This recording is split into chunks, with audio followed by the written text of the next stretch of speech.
वचक आमचं, जिथे तुम्ही तिथे या.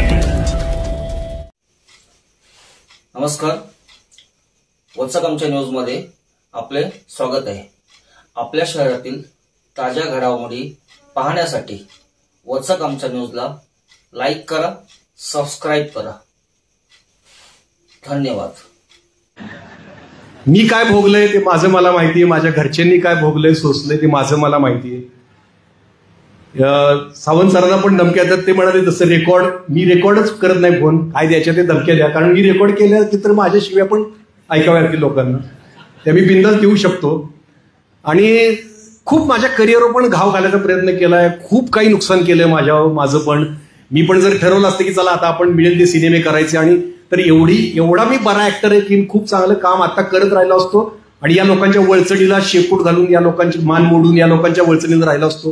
पण मला माहिती आहे की माझ्या महामानवांच्या विचारांची ती गद्दारी असते, आणि ती गद्दारी करून मला यश नाही मिळवायचं.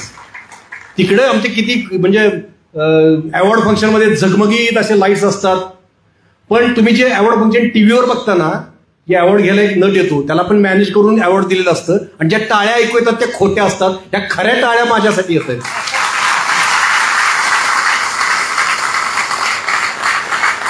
त्या अवॉर्ड फंक्शनपेक्षा कितीतरी मोलाचं आहे, मला कितीतरी मोलाचं आहे. म्हणजे त्यांचं ते बोलतात, कौतुक करतात, त्यात सुद्धा विष असतं. त्याच्यापेक्षा तुमच्या कौतुकात किती निर्मळपणा आहे. एवढा मोठा माणूस इतिहास सांगतो की माझं नाव घेऊन माझ्याविषयी जेव्हा बोलतो की आमचा किरण आशेचा किरण आहे, छान वाटतं ना की हे खरं कौतुक आहे. मला कुठल्याही अवॉर्डपेक्षा मोठं आहे. त्या तिकडून जे काय माझ्याकडून मिस झालं असेल त्याची भरपाई 1000 पटीने इकडून मला मिळते. आणि मी तुम्हाला सांगतो, तुम्हाला मान खाली घालायला लागेल असं एकही कृत्य माझ्या हातनं होणार नाही, ही मी तुम्हाला खात्री देतो. पण खूप जण या विचारातून तिकडे जाऊन गेलेले आहेत वळचणीला, आत्ता सुद्धा आहेत. खूप जण आहेत की पूर्णपणे त्या वळचणीला गेलेले आहेत, कारण त्याशिवाय करिअरच होऊ शकत नाही. मी बघतो ना कसं होत नाही ते. आमचं आत्ताच एक घोषणा करतो, मी एक पात्री नाटक करतोय छत्रपती शिवरायांच्या राज्याभिषेकावर, जे इंद्रजित सावंत सर लिहिणार आहेत. आणि त्यातून तथ्यांसहित शिवराज्याभिषेकाचं वर्णन तुम्हाला ऐकायला मिळेल, मनोरंजक पद्धतीनं, खूप छान पद्धतीनं. तर कलाकार हा पहिल्यांदा कलाकार त्याच्या पाठीचा कणा ताठ असावा, काळजात गोरगरिबांविषयी करुणा असावी, नजरेत सत्याची धार असावी, तरच तो कलाकार. मी निळूभाऊ फुले, सदाशिव अमरापूरकर यांचा आदर्श घेतलाय. कलाकाराविषयी एक शेर मी कायम ऐकवतो, जो मी अंगी बांधलाय म्हणून मला तुम्ही एवढा इथं मान देताय हे मला माहिती. एक राजा असतो, तो त्याच्या राजमहालाच्या गच्चीत उभा असतो आणि खाली येणारी जाणारी प्रजा न्याहाळत असतो.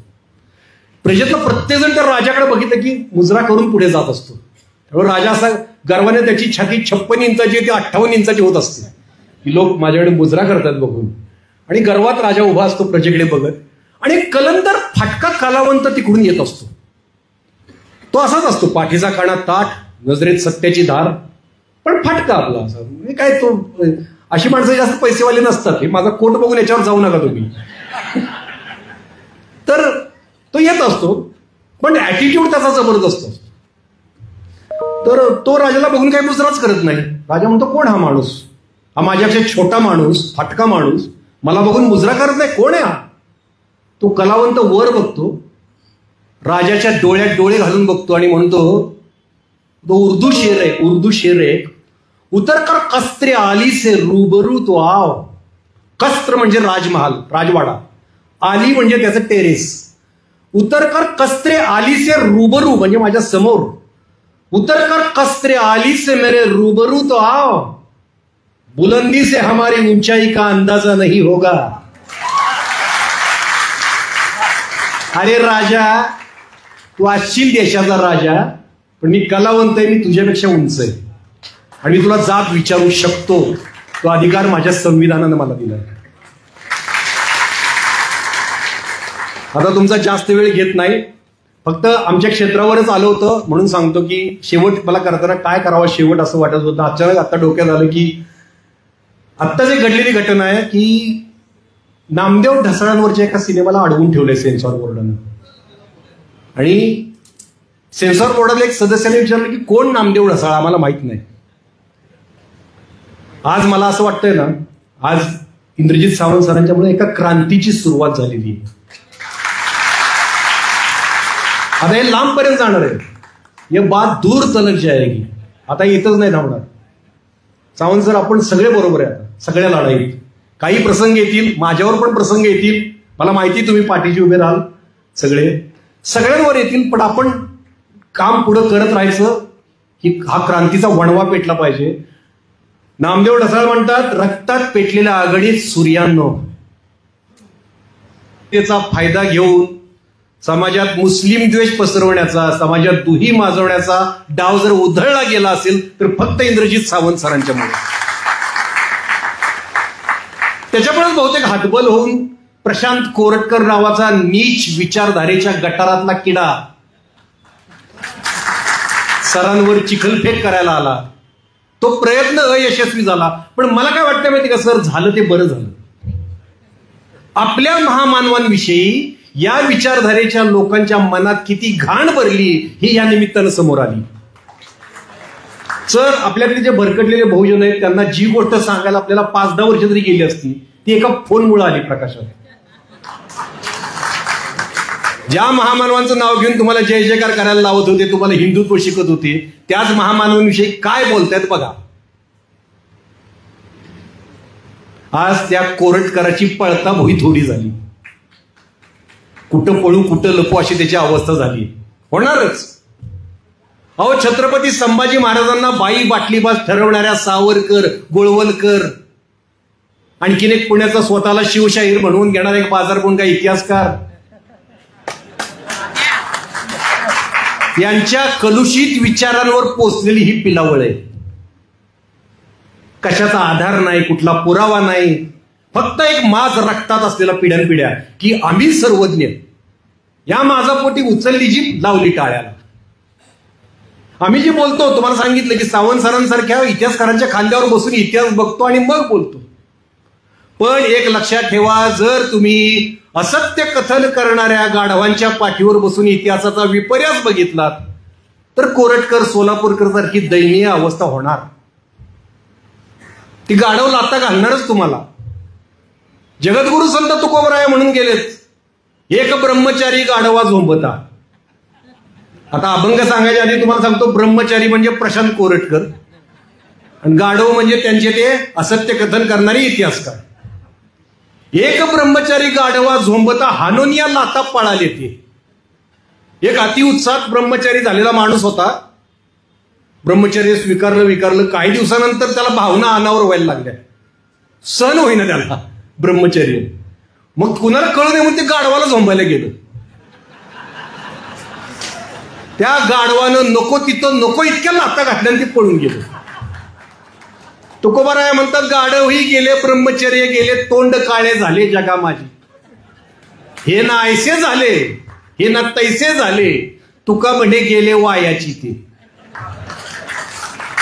अशी अवस्था कोरटकराची झाली. पण सर, तुमचा जो फोन आहे ना, तो ऐकल्यानंतर मला एक कळलं की स्वैर जिभे विरोधात विवेकी मेंदू कसा बोलू शकतो.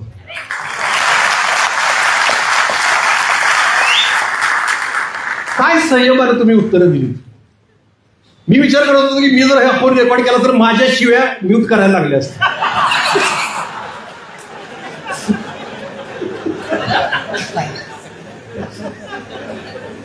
पण खरंच एक अभ्यासू संयमी इतिहासकार कसा बोलू शकतो. आणि छाव्याच्या निमित्तानं आपल्या छाव्यावर टपून बसलेले जे कोल्हे कुत्रे होते ते सगळे उघडे पडले, सगळे. आता जरा गंभीर विषयाकडे येऊया आपण. का असं होतंय हो? एक साधा सिनेमा येतो, लोकांचं मनोरंजन करणारा ऐतिहासिक सिनेमा येतो. त्या सिनेमामधली काही, तो सिनेमा बघून त्यातली काही तथ्य आपला एक इतिहासकार समोर आणतो. या गोष्टीमुळं एवढी आग लागायची, राजकीय वातावरण तापायची काय गरज आहे? का होतंय? म्हणजे तुम्ही कोरटकरला बघितलं असेल, कोरटकर एक प्याद आहे, त्याचे अनेक जणांबरोबर फोटो आहेत, ते व्हायरल झालेत. म्हणजे त्या सगळ्यांना आग लागली, त्या सगळ्यांच्या वतीनं कोरटकर बोललाय. एवढी सगळ्यांना का आग लागली? एक सिनेमा आहे, साधा सिनेमा आहे. आजकाल हे का घडतंय? गांभीर्याने विचार करा. सिनेमा, साधा सिनेमा, मी एक नट तुमच्याशी बोलतोय, सिनेमात काम करणारा नट तुमच्याशी बोलतोय, आमच्या क्षेत्राचा कसा वापर होतो हे मला तुम्हाला सांगायचंय. एक साधा सिनेमा आहे. सिनेमाची चर्चा तुम्ही 75 वर्षात कधी संसदेत झालेली बघितली का कुठल्या सिनेमाची? की शोले सिनेमावरून गदारोळ झाला, इंदिरा गांधी काहीतरी असं काय झालंय? कधी सिनेमावरून झालंय का? की विधानसभेतलं वातावरण गरम झालंय सिनेमावरून? आजकाल का होतंय? सिनेमा या लोकांना एवढा महत्वाचा का वाटतो? मी 2.5-3 वर्षांपूर्वी गांधी भवनात एक भाषण केलं होतं, त्यात हे सांगितलं होतं. ते बरंच व्हायरल झालं होतं. आज पुन्हा सांगायची वेळ आली ती. त्यावेळी मी म्हटलं होतं की आजकाल छत्रपती शिवाजी महाराजांवर खूप सिनेमे येऊ घातलेत, काही सिनेमे आलेत, काही येऊ घातलेत. यामागं कारण व्यवसाय हा नाही, म्हणजे ते सिनेमे चालतात आणि पैसा कमवायचा म्हणून निर्माते काढतात असं नाही. यामागे एक मोठं षडयंत्र आहे. आता हे मला कसं माहिती? तर मी या क्षेत्रातला आहे. त्या सिनेमांचे जे दिग्दर्शक आहेत, जे मराठीतले 2-3 जण आहेत, ज्यांना मी एकांकिका स्पर्धांपासून ओळखतो, ते त्या मनुवादी विचारधारेचे ते स्वयंसेवक आहेत. लहानपणापासून कट्टर स्वयंसेवक आहेत. त्यांना मी लहानपणापासून अगदी आम्ही एकत्र स्पर्धा करत करत मोठे झालोय. मला माहिती आहे हे या विचारांचे आहेत. यांची कुवत दिग्दर्शक म्हणून काय आहे ही पण मला माहिती आहे. अचानक त्यांची मीडिया हाईप केली जाते, त्यांना प्रसिद्धी दिली जाते, त्यांच्या मुलाखती तुम्हाला सगळीकडे दिसायला लागतात. अचानक एक ज्या दिग्दर्शकाची एक एकांकिका दिग्दर्शित करायची लायकी नाही, तो अचानक 10 सिनेमांची घोषणा करतो की मी छत्रपती शिवाजी महाराजांवर 10 सिनेमे काढणार आहे. अरे आपण आमच्या क्षेत्रातले कोणी तर बसले असतील, एक सिनेमा काढताना काय होतं आपल्याला माहिती. अचानक 10 सिनेमांची घोषणा तो करतो. कसा करू शकतो? एवढं फंडिंग येतं कुठून आणि कशासाठी? तर शिवरायांचा वापर सिनेमातून फक्त धर्म आणि संस्कृती याच्या अंगानं करून मुस्लिम द्वेष पसरवायचा, जो छत्रपती शिवरायांच्या मनात सुद्धा नव्हता. तुम्ही सगळे सिनेमे बघाल तर फक्त युद्धाच्या कथा, लढाया मुघलांबरोबर झालेल्या. अरे तेवढंच आयुष्य होतं का त्यांचं? त्या पलीकडं समुद्रासारखे अथांग छत्रपती शिवाजी महाराज आहेत, ते अजूनपर्यंत सिनेमात आलेलेच नाहीत, नाटकात आलेलेच नाहीत. फक्त तेवढ्याच कथा, तेवढ्या 2-3 कथा, ढाली तलवारी गड किल्ले, याच्या पलीकडे आपला इतिहास जातच नाही सिनेमातून. मी विशेषतः सिनेमाचं तुम्हाला सांगतोय, ग्रंथांचं पण सांगतो. पण सिनेमातून हे केलं जातं. मग का केलं जातं? याचा राजकीय फायदा कसा होतो हेही तुम्हाला सांगतो. अँटोनिओ ग्राम्सी नावाचा एक तत्ववेत्ता, इटालियन तत्ववेत्ता, तो आपल्या डॉक्टर बाबासाहेब आंबेडकरांच्या कालखंडात समकालीन होता तो, त्यावेळेचाच. त्याला मुसोलिनीने त्यावेळी खूप त्रास दिला, स्थानबद्ध केलं होतं. तो अँटोनिओ ग्राम्सी, त्याचं हेजिमनी नावाची एक संकल्पना आहे. हेजिमनीमध्ये तो असं म्हणतो की हे जे वर्चस्ववादी काय फॅसिस्ट लोक आहेत, हे सत्ता मिळवण्यासाठी किंवा मिळवलेली सत्ता टिकवण्यासाठी चित्रपट, नाटक, साहित्य यांच्या माध्यमातून आपल्या हव्या असलेल्या जाणीवा जनतेमध्ये नकळत पेरून कुठल्याही बळाशिवाय सत्ता अबाधित ठेवतात. कुठल्याही बळाशिवाय काही करायला लागत नाही. सिनेमातून तर त्या जाणीवा पेरल्या ना, त्यांच्या यशाचा पासवर्ड हाच आहे, सांस्कृतिक वर्चस्व. एकदा तुम्ही ते मिळवलं ना की काही करायला, आपल्या अशी 1000 भाषणं येऊ देत, त्यांचा एक सिनेमा काम करून जातो, मुस्लिम द्वेष पेरून जातो. आणि मग इलेक्शनला बघा ना, फक्त मुस्लिम एवढाच विषय होता. या सिनेमांनी काय काम केलं होतं ते बघा तुम्ही. या सिनेमांचा वापर अशा पद्धतीनं केला जातो. आणि मग आपल्याला त्या सिनेमातून सुद्धा छत्रपती शिवाजी महाराज त्या युद्धाचे कथांमधून सुद्धा खऱ्याने सांगितलं जातं, खऱ्या खोट्यांचं मिश्रण करून सांगितलं जातं. आता हे पण मी काही भाषणांमध्ये सांगितलं, पण ह्याची मी पुनरुक्ती पुन्हा पुन्हा करतोय आता, की हे वर्चस्ववादी इतिहासकार आहेत जे आपल्याला छत्रपती शिवरायांचा किंवा छत्रपती संभाजी महाराजांचा इतिहास सांगताना आपल्याशी चॅलेंजचा डाव खेळतात. हे कायम लक्षात ठेवा. मी बऱ्याच भाषणांमध्ये सांगतो, याची पुनरुक्ती करतो, कारण हे प्रत्येकाच्या लक्षात राहिलं पाहिजे. प्रत्येक वेळी सिनेमा बघताना किंवा इतिहास वाचताना, व्हॉट्सअप फॉरवर्ड वाचताना हे आपल्याशी चॅलेंजचा डाव खेळतात. चॅलेंज, तुम्ही जर पत्ते खेळत असाल तर तुम्हाला चॅलेंजचा डाव माहिती असेल. चॅलेंज कसं खेळतात? आपल्या हातातल्या पत्त्यांमध्ये खऱ्या खोट्यांचं मिश्रण करून समोरच्याला खपवायचे आणि त्याला उल्लू बनवायचं. वर्चस्ववादी इतिहासकार जेव्हा छत्रपती शिवरायांचा इतिहास लिहितात तेव्हा कायम असं वाटत राहतं की आपण चॅलेंजचा डाव खेळतोय. म्हणजे चॅलेंजमध्ये कसं 2 खरे 4 खोटे पत्ते करायचे, 6 पत्ते समोरच्याला खपवायचे, किंवा 2 खरे 1 खोटा खपवायचा, 3 खरे 5 खोटे असे खपवायचे. तसंच छत्रपती शिवाजी महाराजांच्या विषयी 2 खऱ्या गोष्टी सांगायच्या ज्या इंद्रजित सावंत सुद्धा खोडू शकणार नाहीत. आणि हळूच एकदा आपला विश्वास बसला की 4 खोट्या गोष्टी आपल्या मेंदूत मुरवायच्या. असा चॅलेंजचा डाव ते वर्षानुवर्ष खेळत आले. त्यातलं एक छोटं उदाहरण तुम्हाला सांगतो, जे अगदी आपण लहानपणापासून बघतोय. छोटं उदाहरण आहे.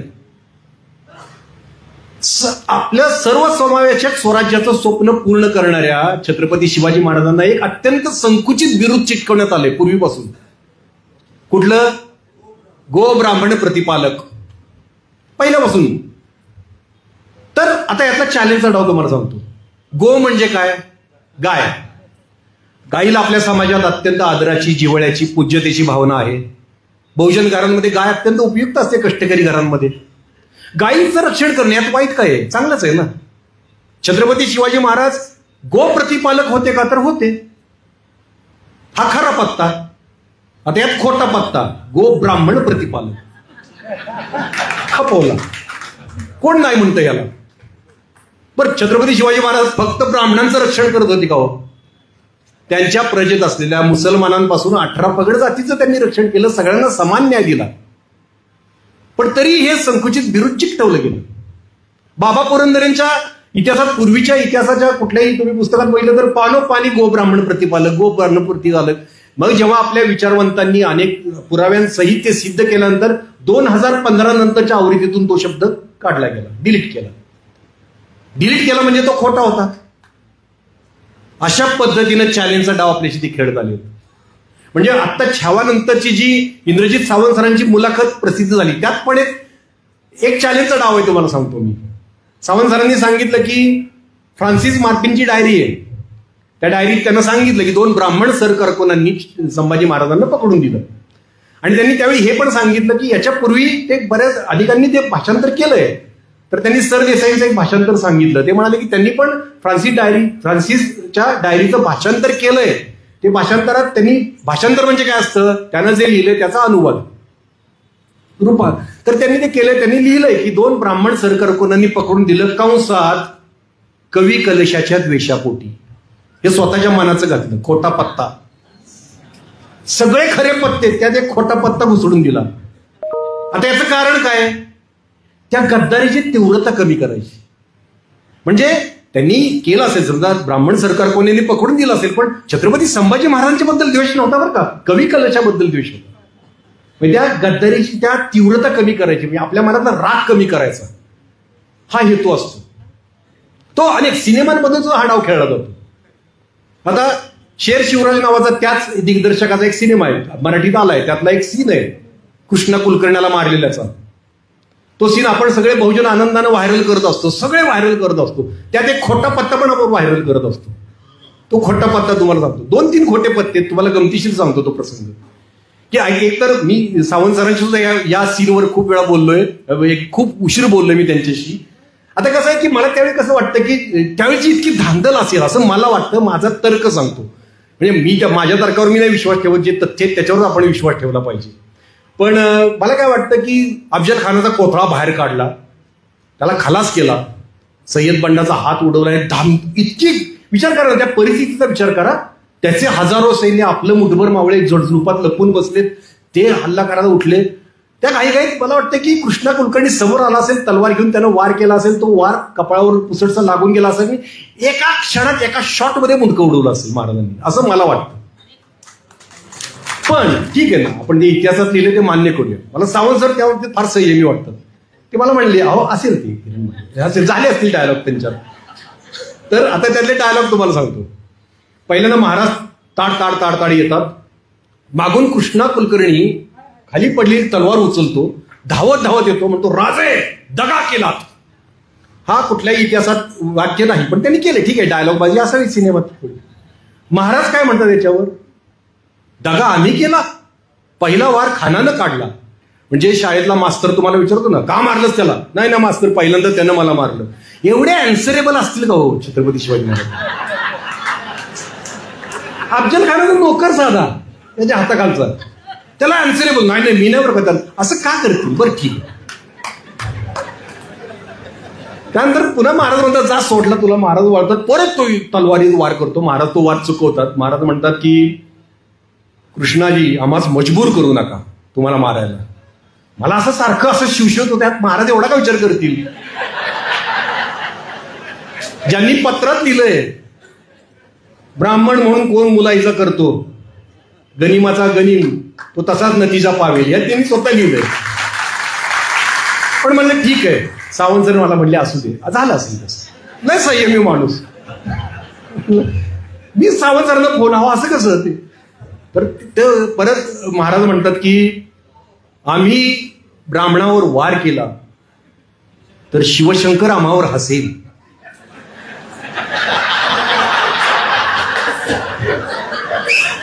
ये कब हुआ? भगवान शंकरांवरची मी सगळी पुस्तकं वाचलेली आहेत. माझी आई 16 सोमवार करत होती. जिथपासून ते डॉक्टर आळा साळुंखे तात्यांनी लिहिलेल्या पुस्तकांपर्यंत मी सगळी पुस्तकं वाचली. कुठेही हे वाक्य नाही की तुम्ही ब्राह्मणाला मारलं तरी मी हसेन तुमच्यावर, असं कुठेही वाक्य नाही. पण ठीक आहे, इंद्रजित सावंत सर म्हणले काही इतिहास तज्ञांनी ते लिहिलेलं आहे वाक्य. बघा किती संयमी माणूस आहे. म्हणजे ठीक आहे. त्यानंतर पुन्हा महाराज म्हणतात की मला शहाजीराजेंनी आण दिली. म्हटलं ते पण ठीक आहे. आणि जेव्हा महाराज त्याचे बुडकं उडवतात त्यानंतर एक डायलॉग आहे. तो डायलॉग कुठल्याही इतिहासाच्या पुस्तकात नाही, पण त्यातले खोटे पत्ते तुम्हाला सांगतो कसे वापरले. त्या मेलेल्या कृष्णा कुलकर्ण्याकडं सिनेमातले महाराज बघतात आणि म्हणतात विधभर पोटाच्या टिचभर खळगीसाठी. हा पहिला खोटा. एक वाक्यात किती खोटे पत्ते आहेत बघा. एक वाक्य लांब लचक आहे. ते वाक्य बघून सगळे आपण टाळ्या वाजवतो. पहिलंच काय, विधभर पोटाच्या टिचभर, म्हणजे यानं गद्दारी केली ती विधभर पोटाच्या टिचभर खळगीसाठी बरं का. म्हणजे तीव्रता कमी होती गद्दारीची. पोटासाठी केलंय रे त्यानं. अरे पोटासाठी केलं असतं तर तो मरून पडला तिकडे त्याचा मालक. कशाला तलवार घेऊन धावत येईल? तो ज्यार्थी तो वकील होता. बरं तो योद्धा होता का? नाही, तो वकील होता. वकील असूनही त्याचं काम नसून तो तलवार घेऊन अंगावर आला. म्हणजे त्याची पॅशन होती ती. म्हणजे छत्रपती शिवाजी महाराजांवर त्याचा राग होता खरा. साधं आहे ना ते की तो विधभर पोटासाठी जर तो म्हणला तर मालक मी आला आता मी काय करू, पगार तरी येईल माझा किंवा नाही, असं त्याला काळजी. विधभर पोटाच्या टिचभर खळगीसाठी. पुढचा आहे का, आपली असामान्य बुद्धिमत्ता. कृष्णा कुलकर्णीची असामान्य बुद्धिमत्ता. असामान्य हा शब्द साधा आहे का? साधा नाही, सामान्य नाही शब्द, म्हणून तर असामान्य. असामान्य बुद्धिमत्ता. मला मी तुमच्याकडे मांडी घालून बसणार आहे. कृष्णा कुलकर्णीचा इतिहास सांगा, त्याची असामान्य बुद्धिमत्ता मला तपासून सांगा. काय मी सगळी शूटिंगची सुट्टी बिट्टी काढून देतो? असं कसं? बघा, विधभर पोटाच्या टिचभर खळगीसाठी आपली असामान्य बुद्धिमत्ता. पुढे आहे का, परकीयांकडे गहाण टाकणारी ही वृत्ती. आता बघा, कृष्णा कुलकर्णीनं गद्दारी केली, मग कुणाकडे गेला तो? परकीयांकडे. आणि शिर्केंचं नाव घेतलं असेल तर मुसलमानांकडे. इथं मुसलमान हा शब्द वापरलेला नाही. आपली असामान्य बुद्धिमत्ता परकीयांकडे. तीव्रता कमी केली. तुम्हाला ते टोचणं कमी केलं. कृष्णा कुलकर्णीची गद्दारी तुम्हाला टोचणं एका वाक्यात कमी करून टाकलं. विधभर पोटाच्या टिचभर खळगीसाठी आपली असामान्य बुद्धिमत्ता परकीयांकडे घाण टाकणारी ही वृत्ती कृष्णा बरोबर इथेच संपून जाऊ देत. कुलकर्णी काय म्हणाला ते पण तो पत्ता लपवला. पण अशा पद्धतीनं चॅलेंजचा डाव खेळला जातो. एक वाक्य त्यांच्याकडून येतं ना, एक वाक्य गाळून घ्यायचं, तपासून घ्यायचं, जोखून घ्यायचं. आपल्या गावात आपले इतिहास संशोधक त्यांना विचारायचं हे खरं आहे का बाबा, किंवा मला पुरावे दाखवा. कारण हे कुठल्या मार्गाने तुमच्या मेंदूत घुसतील सांगता येत नाही. डॉक्टर आळा साळुंखे तात्या म्हणतात की ज्यांना लोकांना गुलाम बनवायचं असते ते लोकांच्या मेंदूवर पहिला कब्जा करतात. पहिला मेंदू, तुमचा मेंदू बधीर करून टाकतात. मग आपल्याला शोषण न वाटता आपला धर्म वाटायला लागतो. ज्याचं आपण आता सगळी उदाहरणं बघतोय आजकाल आपल्या भोवताली. पहिल्यांदा मेंदूवर कब्जा करतात. मेंदू हा खूप महत्वाचा अवयव आहे. पूर्वी काय होतं की आपले बहुजन, आपले पूर्वज, आपले आजे पंजे, खापर पंजे अडाणी होते, हो, शिकलेले नव्हते, सोपं होतं त्यांना गंडवणं. आजही सोपं का जातंय? तर आपल्याकडे आपण शिकलोय, आपल्याकडे डिग्र्या वगैरे आहेत, मेंदूचा वापर पुरेपूर करत नाही आपण. आणि मग त्यांनी 3 मार्ग पकडलेत. एक म्हणजे व्हॉट्सअप फॉरवर्ड, दुसरं म्हणजे न्यूज चॅनेल, तिसरं म्हणजे प्रोपोगंडा सिनेमे. याच्या माध्यमातून तुमचा मेंदू बधीर करण्याचं काम सुरू आहे. त्यामुळे तिन्ही गोष्टींवर जे जे काय येतं अक्षरशः गाळून जाचून परखून घ्या. चिकित्सा करा प्रत्येक गोष्टीची. म्हणजे त्यांनी सगळं खरं सांगितलं तरी सुद्धा एक वाक्य कुठेतरी असतं ज्याची त्यांनी मेख मारून ठेवलेली असते त्या वाक्यात. त्यांच्याकडून येतं वाक्य नीट वाचायचं, नीट शब्द नीट वाचायचा, त्याशिवाय विश्वासच ठेवायचा नाही. कारण आपला मेंदू हा खूप महत्वाचा अवयव आहे. मेंदू ऍक्च्युली आपल्या शरीरापेक्षा 2% वजन मेंदूचं असतं. शरीराचं जेवढं वजन असतं त्याच्यात 2%. पण आपण जेवढा श्वास घेतो ना त्यातला 25% ऑक्सिजन एकट्या मेंदूला जातो. एवढा महत्वाचा अवयव आहे.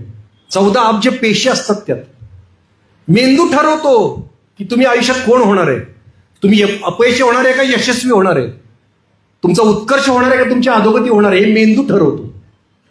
असा मेंदू आपण सहज काहीही भरून घेतो त्या मेंदूत.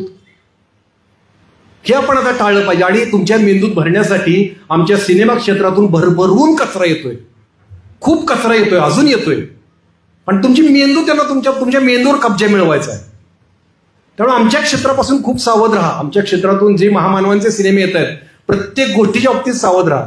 लगेच असं उत्स्फूर्तपणे ते पिक्चर बघायला जायचं असं काय नाही. त्यासाठी काय बाहेर खलबत झाली असली तुम्हाला माहिती नाही काय होत असतं त्याच्यामागून. उगाच नाही हो, एका गोष्टीसाठी फक्त धमकी येते इंद्रजित सावंत सरांना. का तर तो प्लॅन फसायला लागतो ना सगळा. छावाच्या निमित्तानं जो काही प्लॅन केलेला असतो सगळा तो प्लॅन फसतो. छावाचं रिलीज का लांबत गेलो होतं वर्षभर, योग्य वेळ बघून रिलीज केला गेला होता. त्यानंतरचा एक प्लॅन होता, एका माणसामुळे प्लॅन फसला. म्हणून तर अभिमानानं म्हणतोय आपण बहुजन नायक.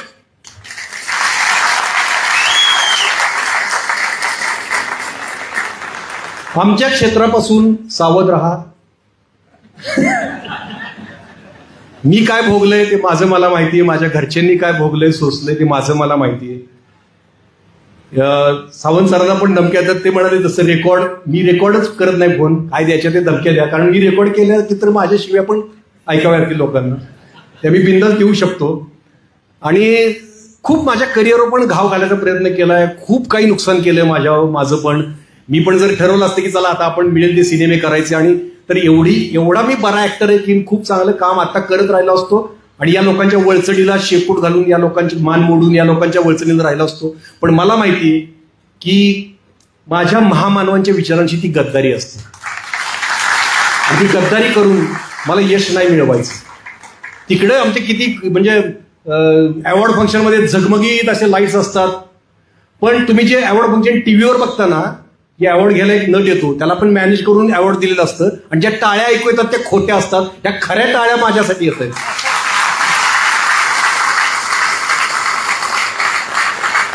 त्या अवॉर्ड फंक्शनपेक्षा कितीतरी मोलाचं आहे. मला कितीतरी मोलाचं आहे.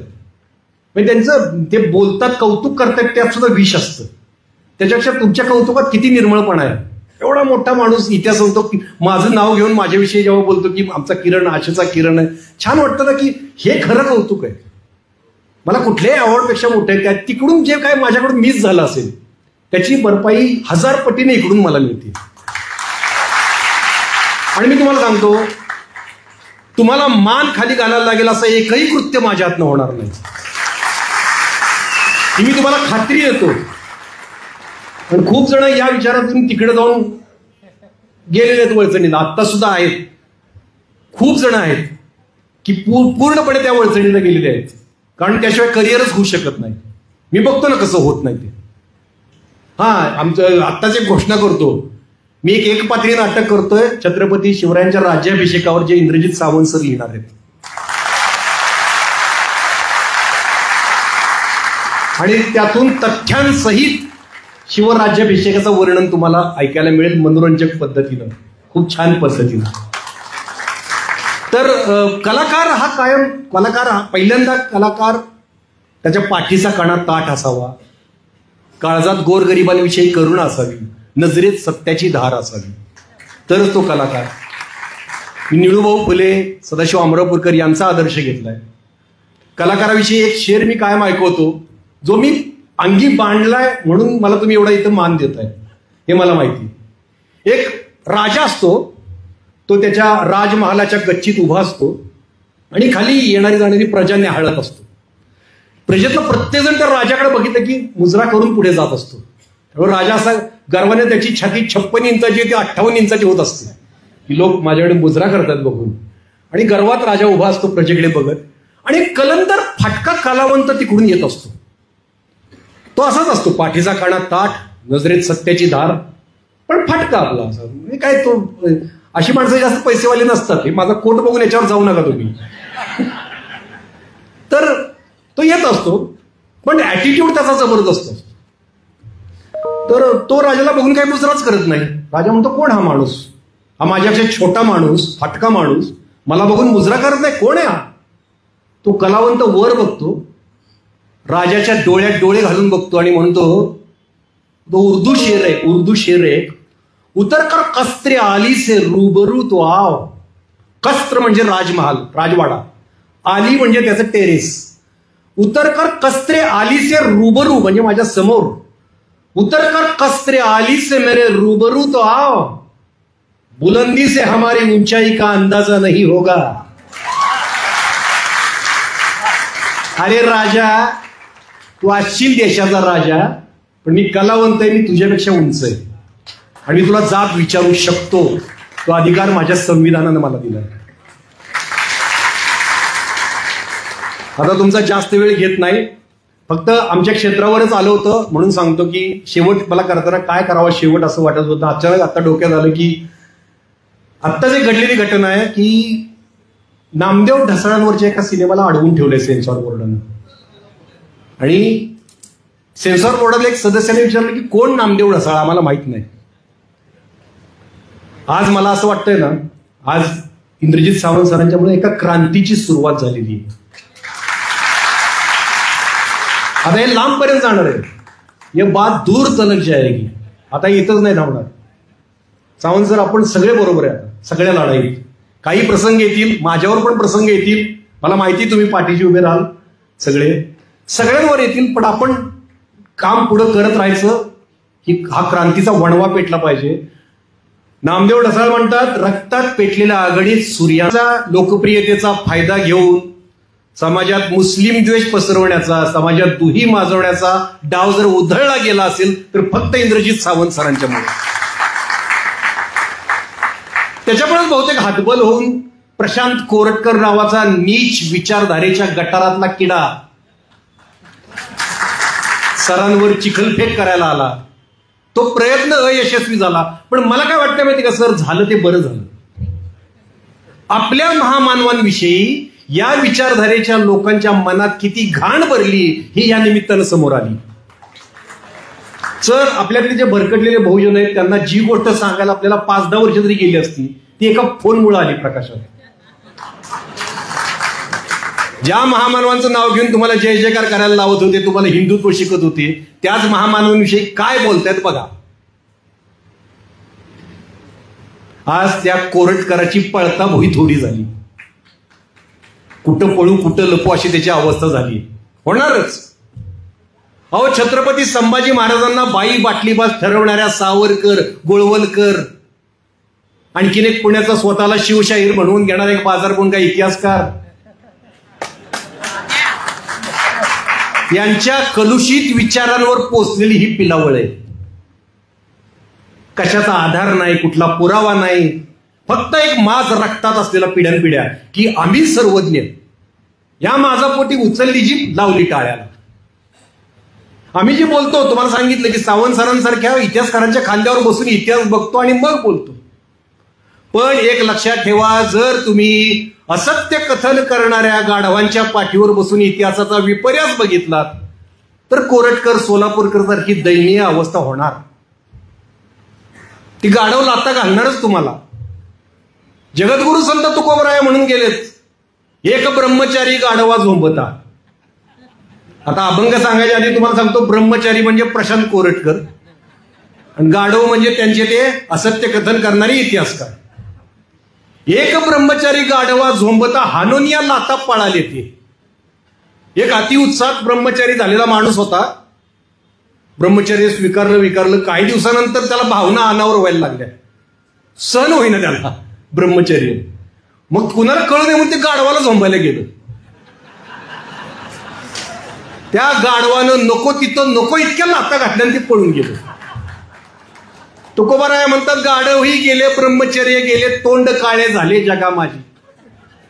हे ना ऐसे झाले, हे ना तैसे झाले, तुका म्हणे गेले वायाची ते. अशी अवस्था कोरटकराची झाली. पण सर तुमचा जो फोन आहे ना, तो ऐकल्यानंतर मला एक कळलं की स्वैर जिभे विरोधात विवेकी मेंदू कसा बोलू शकतो.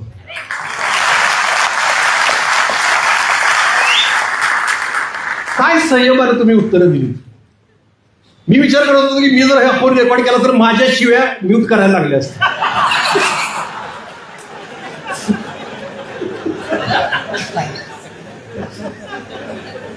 पण खरंच एक अभ्यासू संयमी इतिहासकार कसा बोलू शकतो.